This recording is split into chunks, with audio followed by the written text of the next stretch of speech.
хоҳиши интихоби ихтисосҳои хубу замонавӣ, сифати баланди донишу таҳсилотро доред?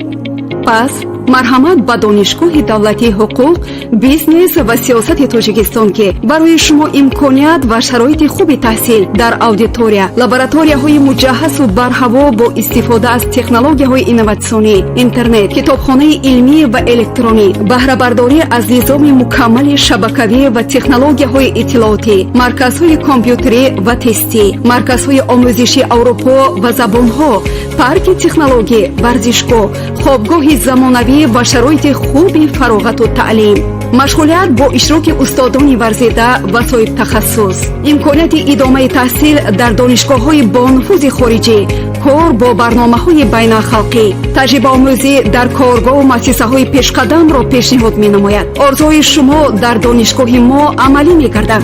рамзи донишгоҳ дар маркази миллии тестӣ назди президенти ҷумҳурии Тоҷикистон таҳти рақами 110 қарор дорад.